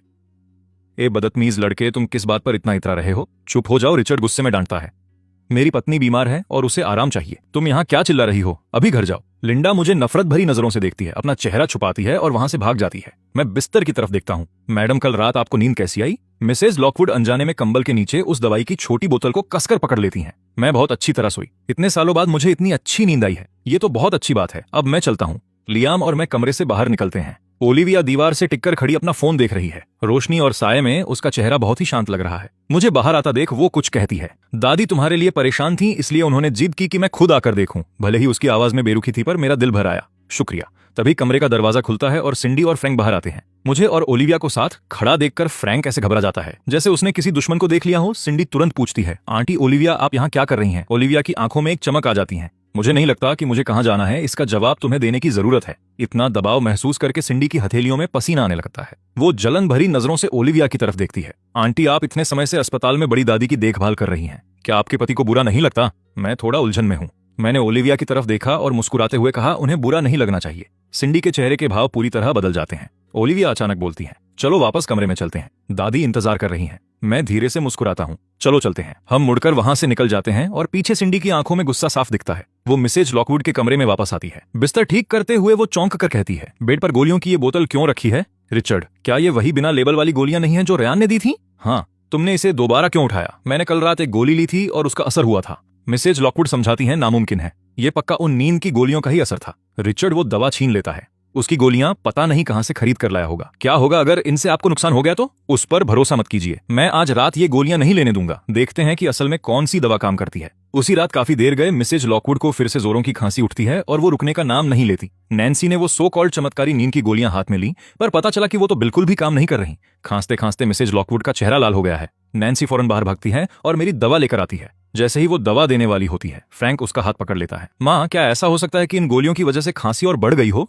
ऐसी दवाइयां जिनका कोई अता पता ना हो, उन्हें नहीं लेना चाहिए। रिचर्ड भी गुस्से से तमतमा उठता है। ये रेयान, सोफिया तुमने उसके साथ इतना अच्छा बर्ताव किया और वो तुम्हें नुकसान पहुंचाने के लिए जहर ले आया। मिसेज लॉकवुड इतना ज्यादा खांस रही हैं कि कुछ बोल नहीं पा रही। उनकी आंखें नैन्सी पर टिकी हैं। नैन्सी काफी वफादार है। दबाव के बावजूद वो मिसेज लॉकवुड के मुंह में दवा डाल देती है और खांसी तुरंत रुक जाती है। मिसेज लॉकवुड राहत की एक लंबी सांस लेती हैं, जिससे रेयान की बात सच साबित हो जाती है। वे बाहर वाले कमरे में आ जाते हैं। फ्रैंक का चेहरा पीला पड़ गया है। डैड, रेयान को सच में वो खास दवा मिल गई। उसकी क्या औकात हो सकती है? जरूर मिस सुलिवन ने उसे वो दवा दिलाने में मदद की होगी। रिचर्ड के माथे पर गहरी शिकन आ जाती है। लगता है कि मिसेज सुलिवन सच में उसे बहुत अहमियत देती हैं। वीआईपी कमरे में ओलिविया अपनी दादी से बातें कर रही है। आपने दोपहर के खाने में क्या खाया था? मिसेज सुलिवन काफी देर तक सोचती हैं। दलिया नहीं, रुको, नूडल्स थे।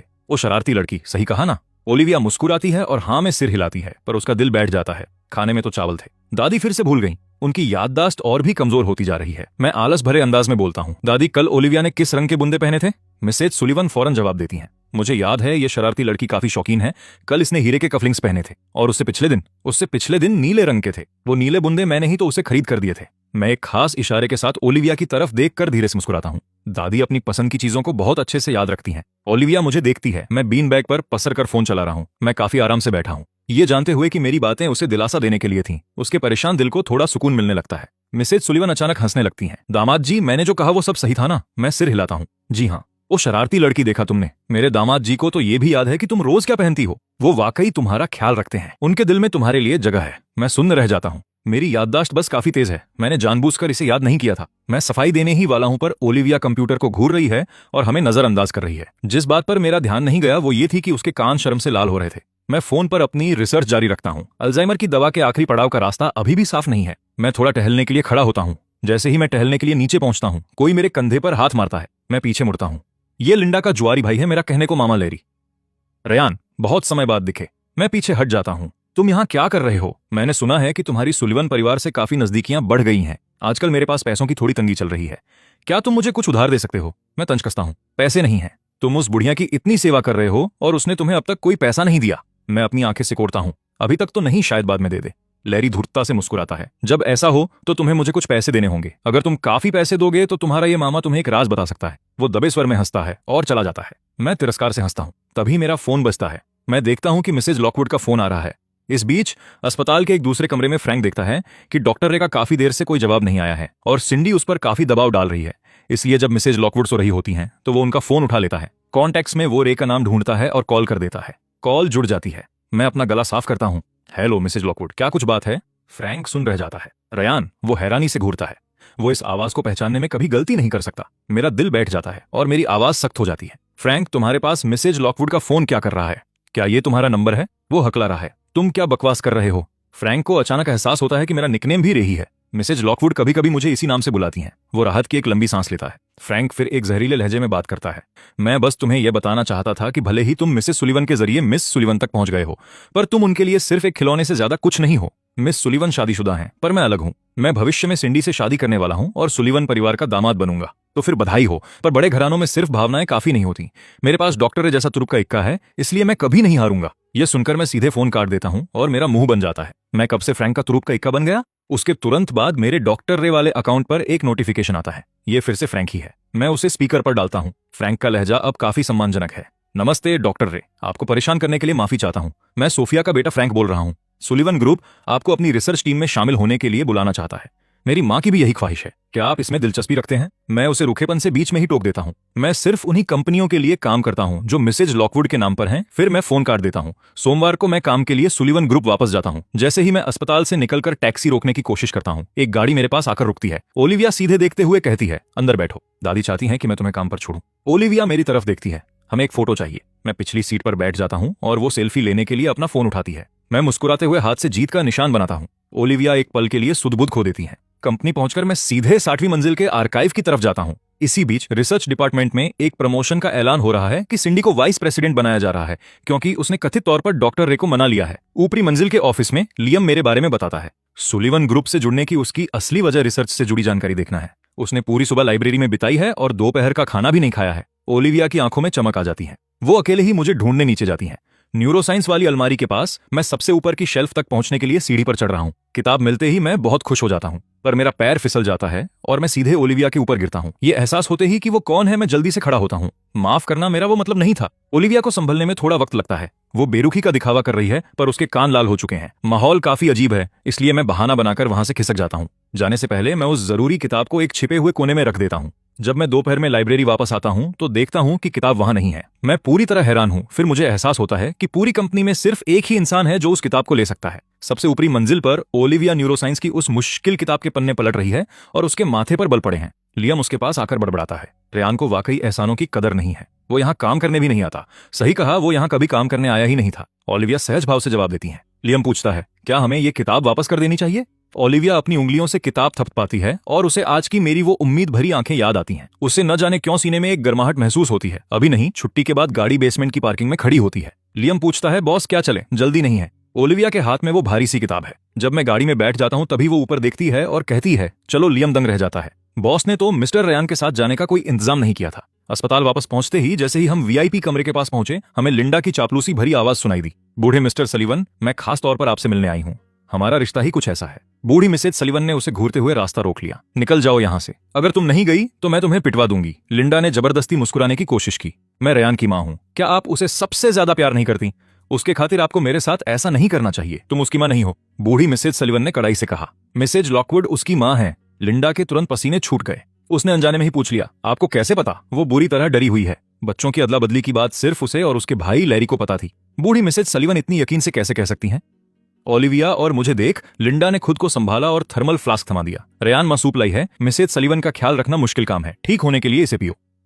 मुझे ये सब एक मजाक लगा। तुम्हें क्या चाहिए? अभी भी वो आखिरी के 2% शेयर। बूढ़ी मिसेज सलीवन तुम्हें बहुत मानती हैं। अगर तुम कहोगे तो वो मान जाएंगी। अपने भाई की मदद करो, वरना वो सिंडी के सामने अपना सिर नहीं उठा पाएगा। मेरी आंखें बर्फ जैसी ठंडी हो गईं। मैं मदद नहीं करूंगा। लिंडा का चेहरा उतर गया। वो बस जमीन पर बैठ गई और रोने लगी। ठीक है, मैंने तुम्हें कितनी मेहनत से पैदा किया और अब जब तुम अमीर हो गए हो तो इतने पत्थरदिल और बेरहम बन गए। सब लोग आकर देखो। मेरा बेटा एहसान फरामोश है जो मेरी गरीबी की वजह से मुझसे नफरत करता है और किसी और का पोता बनना चाहता है। पास खड़े अस्पताल के कर्मचारी इशारा करके फुसफुसाने लगे। मैं उसे बिना किसी भाव के देखता रहा। मेरे दिल की बेबसी और बढ़ती जा रही थी। जितना चाहे तमाशा कर लो। अगर तुमने दूसरे मरीजों को परेशान किया तो सिक्योरिटी तुम्हें बाहर फेंक देगी। मैं उसके पास से निकल गया। लिंडा गुस्से से पागल हो गई। एहसान फरामोश कहीं का। वो झपट कर उठी और उसने वो सूप सीधे मेरी तरफ फेंक दिया। संभल कर। ठंडे हाथों ने मुझे अपनी बाहों में खींच लिया। ओलिविया ने पीछे से मुझे बचा लिया और वो सारी तपिश खुद झेल ली। मेरी आंखें फटी की फटी रह गईं। मैंने जल्दी से पूछा, क्या तुम ठीक हो? ठीक हूं।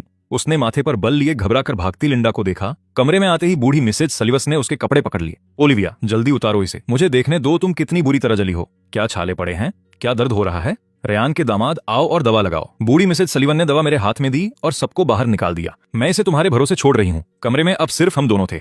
ओलिविया ने धीरे से कहा, यह बस दादी की जिद है। मैं नर्स को बुलाती हूँ। मैं कर दूंगा। मैं उसके पीछे गया। शाम की रोशनी उसकी पीठ पर पड़ रही थी। मैंने उंगलियों पर मरहम लिया और धीरे से लगाया। दवा पूरी लगने तक उसने एक आवाज भी नहीं की। उसने अपने बाल संवारे। मिस्टर रेयान, शुक्रिया, कोई बात नहीं।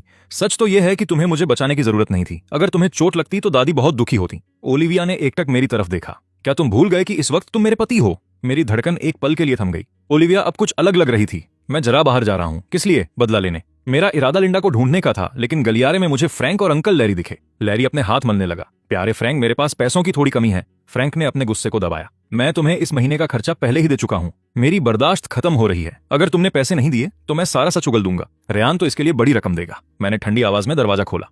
कैसा सच? फ्रैंक सदमे से उछल पड़ा। रेयान, तुम यहाँ क्या कर रहे हो? हमारी बातें सुन रहे थे? मैंने लैरी की तरफ इशारा किया और अपनी बात जारी रखी। कैसा सच? मैं तुम्हें पैसे दे सकता हूँ। कितने चाहिए? लैरी की आंखें चमक उठी। फ्रैंक घबरा गया। पैसे का इंतजाम मैं कर दूंगा। जाने से पहले लैरी ने फुसफुसाते हुए कहा, रेयान, मेरा राज तुम्हारे लिए हाजिर है, बस सही कीमत चुका देना। मैंने जेनी को लैरी के बारे में पता लगाने को कहा। मैंने देखा फ्रैंक जा रहा है। मैंने सहज भाव से कहा, अगर तुम नहीं चाहते कि लोगों को पता चले तो ऐसा करो ही मत। तुम्हें क्या लगता है मुझे तुम्हारे और लैरी के बारे में पता नहीं चलेगा? फ्रैंक एकदम सुन्न हो गया। तुम किस बारे में बात कर रहे हो? मुझे कुछ समझ नहीं आ रहा। उसके पास तुम्हारी ऐसी क्या कमजोरी है कि तुम उसे हर महीने पैसे देते हो? मनगढ़ंत बातें बंद करो। मेरी सलाह है कि अपनी ऊर्जा अपने बचने का रास्ता खोजने में लगाओ। मुझ पर वक्त बर्बाद मत करो। लिंडा कहाँ है? वो तुम्हारी माँ है, मुझे कैसे पता होगा? फ्रैंक जल्दी से भाग निकला। मैंने लिंडा को फोन किया। तुम्हें वापस आकर मुझसे माफी मांगनी होगी। नहीं, मिसेज सलीवन मुझे नहीं छोड़ेंगी। मेरी तरफ से तुम माफी मांग लो। तुम मेरे बेटे हो, तुम्हें मेरा कर्ज चुकाना चाहिए। अगर ऐसी बात है तो पुलिस बुलाने के लिए मुझे दोष मत देना। तुम पुलिस क्यों बुलाओगे? मैं तुम्हारी माँ हूँ। मैं तुम्हें ही तो मारना चाहती थी। माँ का बच्चे को मारना तो कुदरती है। मैंने फोन काट दिया। ओलिविया को घायल करने के लिए लिंडा को आखिरकार 48 घंटों के लिए हिरासत में ले लिया गया। अस्पताल के कमरे में वापस आने पर पता चला कि ओलिविया नीचे गाड़ी में मीटिंग कर रही है। मैं बिस्तर के पास बैठ गया। माफ करना। बूढ़ी मिसेज सलीवन ने अपना हाथ हिलाया। दामाद और परिवार वाले ऐसी बातें नहीं करते। वैसे उस जिद्दी लड़की को तुम्हारा बचाव करते देख मुझे बहुत खुशी हुई। हम एक परिवार हैं। वो शब्द हम परिवार हैं सुनकर मेरी आंखें भर आईं। इसी वक्त फ्रैंक ने 50,000 युआन लैरी को भेज दिए और लिखा, मुंह बंद रखना वरना हम दोनों नहीं बचेंगे। उसका मन घबरा रहा था। वो बस जल्द से जल्द सिंडी से शादी करना चाहता था। एक बार वो सलीवन परिवार का दामाद बन जाए, फिर उसकी पहचान खुलने पर भी उसके पास रास्ता होगा। रात के 9 बजे सिंडी अचानक फ्रैंक को ढूंढते आई। फ्रैंक को सुखद हैरानी हुई। सिंडी, तुम यहाँ? सिंडी ने कड़ाई से पूछा। डॉक्टर रे के बारे में क्या तुम्हें यकीन है कि तुमने उनसे बात कर ली है? फ्रैंक की नजरें लड़खड़ाईं। बिल्कुल। तो फिर मेरी और डॉक्टर रे की मुलाकात करवाओ। फ्रैंक घबराकर अपनी उंगलियां मरोड़ने लगा। डॉक्टर रे विदेश गए हैं। उनके आते ही सब तय कर दूंगा। क्या कोई समस्या है? मैं उनके पास भेज दूंगा। सिंडी ने उसे शक भरी निगाहों से देखा। मैंने वो समस्या तुम्हारे ईमेल पर भेज दी है। इसे डॉक्टर रे को भेज देना और मदद मांगना। ठीक है, मैं अभी भेजता हूँ। फ्रैंक को मिसेज लॉकवुड का ईमेल अच्छी तरह याद था। उसने गौर किया था कि डॉक्टर रे हमेशा मिसेज लॉकवुड को तुरंत जवाब देते हैं, इसलिए उसने झूठ बोलने की हिम्मत की। उसने अपने फोन से उसे तुरंत आगे भेज दिया। डॉक्टर रे आमतौर पर मुझे चंद सेकंड में जवाब दे देते हैं। सिंडी, बस थोड़ा इंतजार करो। वीआईपी कमरे में मेरा फोन बजा। मैंने देखा वो मिसेज लॉकवुड के लिए एक ईमेल था। रे, क्या तुम इस समस्या को सुलझाने में मदद कर सकते हो? वो अटैचमेंट असल में सलीवन ग्रुप की एक तकनीकी चुनौती थी। मैं हंस पड़ा। फ्रैंक मेरी मदद मांगने के लिए मिसेज लॉकवुड के नाम का इस्तेमाल कर रहा है। मैंने रूखा जवाब दिया। मैं सिर्फ लॉकवुड परिवार की सेवा करता हूँ। सलीवन ग्रुप की समस्याओं से मेरा कोई लेना देना नहीं है। फ्रैंक के फोन की घंटी बजी और उसने मुस्कुराहट के साथ ईमेल खोला जो जवाब पढ़ते ही गायब हो गई। सिंडी ने माथे पर बल देते हुए पूछा, क्या हुआ? फ्रैंक ने एक अजीब मुस्कान के साथ अपनी घबराहट छिपाई। डॉक्टर रे ने कहा है कि इस समस्या को सुलझाने में कुछ दिन लगेंगे। सिंडी ने चैन की सांस ली। ये तो आम बात है। ये समस्या वाकई बहुत मुश्किल है। मैंने रेयान के ग्रुप वालों से शर्त लगाई है कि शुक्रवार तक हल मिल जाएगा। कोई दिक्कत तो नहीं? कोई दिक्कत नहीं। लेकिन फ्रैंक की आंखें कुछ और ही कह रही थीं। सिंडी सलीवन एस्टेट वापस चली गई। उसके पिता एरिक पहली बार उसे देखकर मुस्कुराए। तुम सचमुच मेरी अच्छी बेटी हो। तुमने वाकई डॉक्टर रे को मना लिया और इतनी जल्दी रिसर्च विभाग में अपनी जगह पक्की कर ली। उसकी मां की आंखों में भी खुशी के आंसू आ गए। सिंडी ने अपनी मुट्ठियां भींच ली। समझौते की शादी का रास्ता चुनने के बाद उसे कभी पछतावा नहीं होगा। जहां तक फ्रैंक की बात है, वो बस उसकी शतरंज का एक मोहरा है। दूसरी तरफ मुझे छींक आई और मैंने अपना काम जारी रखा। अचानक मेरे सामने एक कप आया। ओलिविया पानी का गिलास लाई थी और उसे मेज पर रख दिया। शुक्रिया। कोई बात नहीं, रास्ते में था तो कर दिया। ओलिविया आराम से अपनी सीट पर पीछे झुक जाती हैं। बूढ़ी मिसेज सुलीवन हमें खुशी से खिलखिलाते हुए देख रही हैं।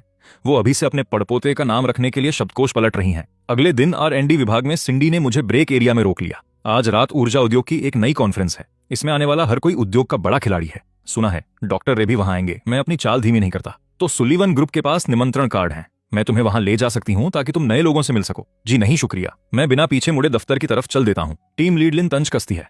सिर्फ एक निमंत्रण कार्ड से उसे खरीदने की कोशिश कर रही हो। रायन इतना नासमझ नहीं है। सिंडी बेरुखी से कहती है, तुम्हें समझना चाहिए कि मैं उसे ऐसे आयोजनों में बेहतर मौके दे सकती हूँ। तुम्हें क्या लगता है, क्या वहां कोई भी जा सकता है? कम से कम मैं तो उसे ले जा सकती हूँ। काम खत्म होने पर लिन मुझे बुलाती है। आज रात एक दफ्तर का कार्यक्रम है, मेरे साथ चलो। मैं इस बारे में ज्यादा नहीं सोचता। मैं ओलिविया को देर से आने का संदेश भेजता हूँ और लिन की कार में बैठ जाता हूँ। गाला के गेट पर दरबान लिन को रोक देता है।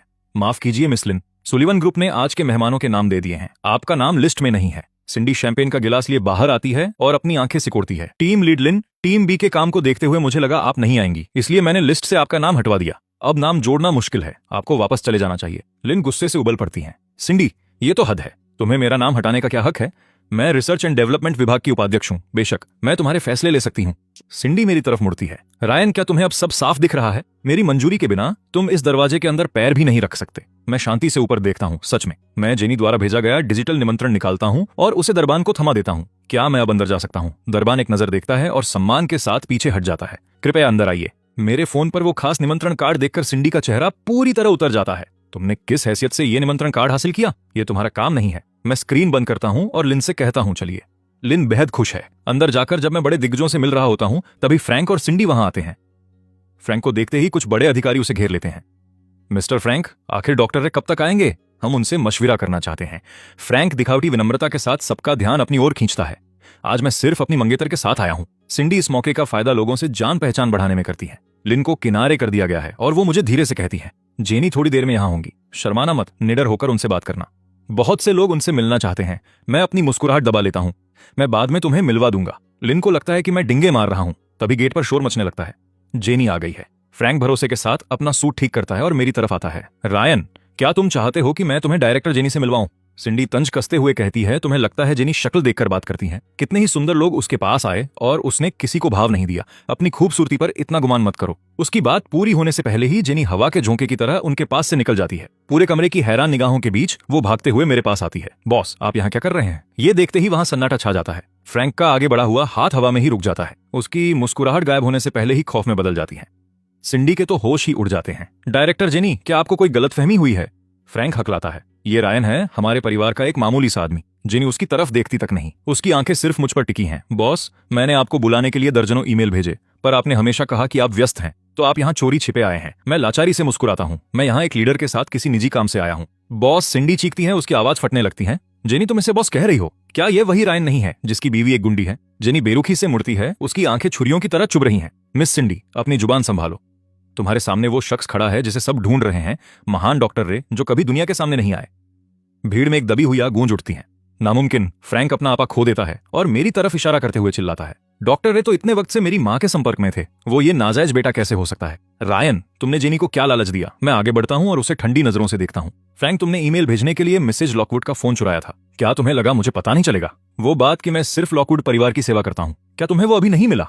फ्रैंक का चेहरा तुरंत सफेद पड़ जाता है। उसके पैर जवाब दे जाते हैं और वो फर्श पर गिर पड़ता है। सिंडी लड़खड़ाने लगती है। वो मेरी तरफ देखता है। उसकी आंखों में पछतावा और हैरानी है। उसे हमेशा लगा कि मैं कीचड़ में धंसा हुआ हूं, इसलिए उसने 50,000 रुपए देकर मुझे नीचा दिखाने की कोशिश की। पर पलक झपकते ही मैं वो भगवान बन गया जिसकी वो पूजा करता है। तभी गेट पर हलचल होती है और मिसेज लॉकवुड नैन्सी के सहारे अंदर आती हैं। उनका चेहरा चमक रहा है और चाल में मजबूती है। कल की बीमारी का नामो निशान नहीं है। रायन, मिसेज लॉकवुड सीधे मेरे पास आती हैं। उनकी आंखों में आंसू हैं। वो दवा तुमने खुद बनाई थी है ना? मैं सिर हिलाता हूँ। क्या आप बेहतर महसूस कर रही हैं? बहुत अच्छे। मिसेज लॉकवुड रिचर्ड और लिंडा की तरफ मुड़ती हैं। उनकी आवाज सख्त और मजबूत है। रिचर्ड, क्या तुम हमेशा डॉक्टर रे से नहीं मिलना चाहते थे? वो यही हैं और मेरे भरोसेमंद चेन ने मुझे पुराने वक्त की सारी सच्चाई बता दी है। नैन्सी आगे बढ़ती है और लिंडा को घूरती है। लिंडा, क्या तुम्हें लगा था कि अस्पताल में बच्चों को बदलना हमेशा के लिए छिप जाएगा? मैं इतने सालों से तुम पर नजर रख रही थी। मैंने देखा कि तुम अपने बेटे को नजरअंदाज करती हो पर किसी और के बेटे पर जान छिड़कती हो। मुझे बहुत पहले शक हो गया था। मैंने पहले ही डीएनए टेस्ट करवा लिया है। वो एक रिपोर्ट फेंकती है। रिचर्ड कांपते हाथों से उसे उठाता है। नतीजा पढ़ने के बाद वो तेजी से मुड़ता है और लिंडा के चेहरे पर एक जोरदार थप्पड़ जड़ देता है। तुम्हारी हिम्मत कैसे हुई अपनी नाजायज औलाद को मेरे बेटे से बदलने की? लिंडा चीखती है और पूरी तरह टूट जाती है। फ्रैंक रिपोर्ट को देखता है और मायूसी में चिल्ला उठता है, नहीं, मैं लॉकवुड परिवार का वारिस हूं। मैं ये सब बेरुखी से देखता हूं। पहचान, दौलत और खून के रिश्ते, जो चीजें कभी मेरी बेड़ियां थीं, आज मेरी नजर में तिनके के समान हैं। बॉस, गाड़ी तैयार है। जेनी मुझे धीरे से याद दिलाती है। मैं जाने के लिए मुड़ता हूं तभी एक हाथ धीरे से मेरा हाथ थाम लेता है। पता नहीं कब ओलिविया मेरे पीछे आकर खड़ी हो गई थी। उसने काले रंग की ड्रेस पहनी है। उसकी पीठ के निशान छिप गए हैं, पर जिस तरह वो मुझे देख रही है उसमें अब पहले जैसी कड़वाहट नहीं है। रायन, वो धीरे से कहती है। उसकी आवाज में एक अपनापन है जो शायद उसने खुद भी महसूस नहीं किया। दादी अभी भी अस्पताल में हमारा इंतजार कर रही हैं। मैं उसे देखता हूं और मेरे दिल का कोई कोना पिघलने लगता है। ठीक है, घर चलते हैं। जब हम हॉल से बाहर निकलते हैं, सिंडी रोते हुए हमारे पीछे भागती है। रायन, मुझसे गलती हो गई। क्या हम पहले की तरह नहीं हो सकते? मेरे कदम धीमे नहीं होते। बिना सिर घुमाए मैं बस एक बात कहता हूं। सिंडी, तुमने ही कहा था कि एक नाजायज बेटा और एक गुंडी एकदम सही जोड़ी हैं। मुझे लगता है कि तुम और फ्रैंक अब एक दूसरे के लिए बिल्कुल सही हो। मेरे पीछे सिंडी के रोने की आवाजें हैं और सामने चमकता हुआ शहर। कार में ओलिविया अचानक पूछती है, तुम वो न्यूरोसाइंस की किताब मुझे कब लौटाओगे? मैं उसे हैरानी से देखता हूँ। क्या आप मुझसे पूछताछ कर रही हैं, मिस सुलिवन? वो खिड़की की तरफ अपना चेहरा घुमा लेती है। उसके कान थोड़े लाल हो गए हैं। मुझे डर है कि अगर आप डॉक्टर रे एक दिन चले गए तो दादी सुलिवन ग्रुप को तहस नहस कर देंगी। मैं लाचारी में हंसता हूं और अपना हाथ उसके कंधे पर रख देता हूं। इस बार वो पीछे नहीं हटती। शांत रहो, अभी कॉन्ट्रैक्ट खत्म नहीं हुआ है। वैसे भी मैं अभी आधिकारिक तौर पर तुम्हारा पति नहीं बना हूं। 3 महीने बाद जिस दिन अल्जाइमर की दवा सफलतापूर्वक तैयार हो गई, हाइचिंग शहर में पतझड़ की पहली बारिश हुई। जब मैं लैब से बाहर आता हूं तो देखता हूं कि ओलिविया हाथ में काला छाता लिए गेट पर खड़ी है। वही काली ड्रेस पहने जिसे मैंने कई बार देखा है। वो काफी देर से इंतजार कर रही थी और उसके बालों पर बारिश की बूंदें जमी थीं। दादी ने मुझे तुम्हें लेने भेजा है, वो उसी बेरुखी से कहती है। पर अब मुझे उसके उस भावहीन चेहरे पर कुछ अलग ही नजर आता है। उसके कान फिर से लाल हो गए हैं। मैं पास जाकर छाता हाथ में ले लेता हूँ और उसे अपने करीब खींच लेता हूँ। मिस सुलिवन खुद मुझे लेने आई हैं। मैं धन्य हो गया। वो मुझे देखती है, कुछ नहीं कहती, पर पीछे भी नहीं हटती। कार सुलिवन हवेली की तरफ चल देती है। रास्ते में वो अचानक बोलती है, वो तलाक के कागज। मैं उसकी तरफ मुड़कर देखता हूँ। वो रुक जाती है और उसकी नजर खिड़की से बाहर गिरती बारिश पर टिकी है। उसकी आवाज बहुत धीमी है, जैसे वो खुद से बात कर रही हो। दादी ने कागज फाड़ दिए। मैं एक पल के लिए रुका और फिर हंसने लगा। तो अब हम क्या करें? ओलिविया रुकती है और उसके चेहरे पर हल्की सी झिझक दिखाई देती है। दादी कहती हैं उन्हें नाती दामाद मिल गया है और वो अब हमारा तलाक नहीं होने देंगी। मैं कुछ नहीं कहता, बस उसे देखता रहता हूँ। आखिर में वो मेरी तरफ मुड़ती है और हमारी नजरें मिल जाती हैं। खिड़की के बाहर हल्की बारिश है और अंदर गहरी खामोशी। उसकी आंखें बारिश के बाद गिरे हुए सितारों जैसी लग रही हैं। रायन, वो मेरा नाम पुकारती है। उसकी आवाज में वो बेरुखी तो है, पर एक ऐसी नरमी भी है जिसका उसे खुद भी अंदाजा नहीं है। तुम्हारी दवाई दादी को दे दी गई है। इलाज का पहला दौर आज रात से शुरू होगा। वो सिर हिलाती हैं और एक पल की खामोशी के बाद कहती है, शुक्रिया। मैं उसकी तरफ देखता हूं और मेरा उसे छेड़ने का मन करता है, बस बातों से शुक्रिया। वो ठिठक जाती है, जैसे उसे इसकी उम्मीद न हो। उसके सख्त चेहरे पर थोड़ी उलझन साफ दिखती है। मैं हंसता हूं और हाथ बढ़ाकर उसके बाल बिखेर देता हूं। मैं तो बस मजाक कर रहा था। वो मुझे घूरती है पर मेरा हाथ नहीं हटाती। गाड़ी हवेली के दरवाजे पर रुकती है। बारिश रुक चुकी है और आसमान के किनारे पर डूबते सूरज की हल्की लाली दिखाई दे रही है। दादी पहले से ही दरवाजे पर हमारा इंतजार कर रही हैं। हमें बाहर आते देख वो तुरंत हमारा स्वागत करती हैं और हमारा हाथ पकड़कर हमें घर के अंदर ले जाती हैं। जल्दी आओ, हम सब डिनर के लिए तुम्हारा ही इंतजार कर रहे थे। मेज पर दादी कभी मेरे लिए खाना निकालती हैं तो कभी ओलिविया के लिए और बड़बड़ाती हैं, नाती दामाद और खाओ, और पगली लड़की तुम भी। तुम दोनों बहुत दुबले हो गए हो। इस बार ओलिविया खुद को पगली लड़की कहे जाने पर कोई ऐतराज नहीं करती। वो बस चुपचाप खाती रहती है और कभी कभी मेरी तरफ देख लेती हैं। खाने के बाद दादी हमें आंगन में ले जाती हैं। ढलते सूरज ने पूरे आंगन को नारंगी रंग में रंग दिया है।